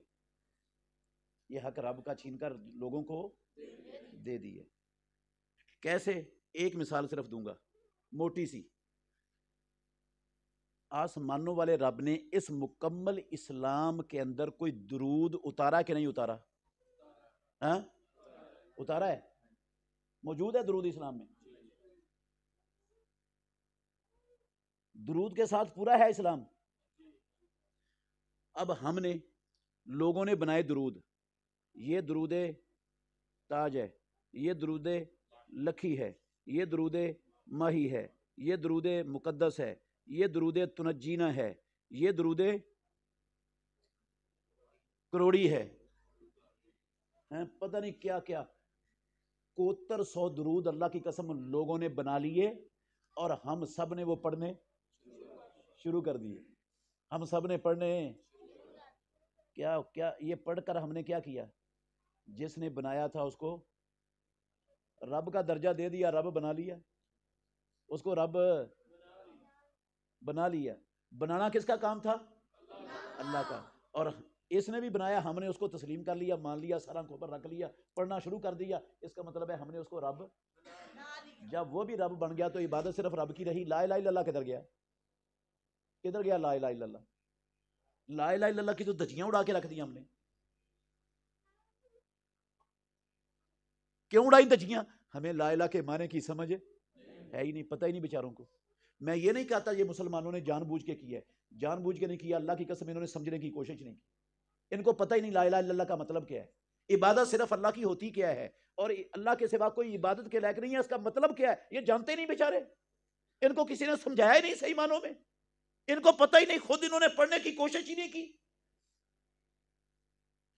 مشرکین مکہ جتنا بڑا شرک ان میں تھا نا، ان سے 100 گنا بڑا شرک اللہ کی قسم ہمارے معاشرے میں موجود ہے، 100 گنا بڑا اس سے۔ وہ جب مصیبت میں پھنستے تھے تو کس کو پکارتے تھے؟ بھرا پڑا ہے قرآن، فَإِذَا رَكِبُوا فِي الْفُلْكِ دَعَوُا اللَّهَ مُخْلِصِينَ لَهُ الدِّينَ، وہ کہتے ہیں اللہ کے سوا یہاں کوئی بچانے والا، قسم ہے اللہ کی مشرکین۔ وہ ابو جال کا بیٹا اکرمہ، مکہ فتح ہوا، پیارے پیغمبر نے معافی عام کا اعلان کر دیا، سب کو معافی ہے، لیکن 10 لوگوں کو آپ نے کہا معافی جہاں ملے ان کو قتل کر دو، کھوپڑیاں اڑا دو، ان کے لیے معافی نہیں ہے 10 لوگوں کے لیے۔ ان میں ایک یہ اکرمہ بھی تھا، ایک عبد العزیٰ بن خطل تھا، اس کو پتا چلا نا میرے قتل عام کا حکم جاری کر دیا، وہ بھاگا اور بیت اللہ کے غلاف کے اندر جا کر دیوار سے چمڑ گیا بیت اللہ کی۔ اس کو معلوم تھا کہ قرآن میں لکھا ہوا من دخلہ کان آمنا، جو بیت اللہ میں آ گیا وہ امن والا ہے، اس کو کچھ نہیں کہا۔ وہاں تو جانور آ جائے تو اس کو ڈرانا جائز نہیں ہے، تو میں ادھر جاؤں گا تو میری جان بخشی ہو جائے گی۔ صحابہ نے دیکھا، کچھ نہیں کہا اسے، اللہ کے نبی کو کہا عبد العزیٰ بن خطل وہ کعبے کے غلاف کے اندر دیوار کے ساتھ چمڑ کے کھڑا ہے، آپ نے فرمایا اس خبیث کی وہی کھوپڑی اڑا دو، معافی نہیں ہے ان کے لیے۔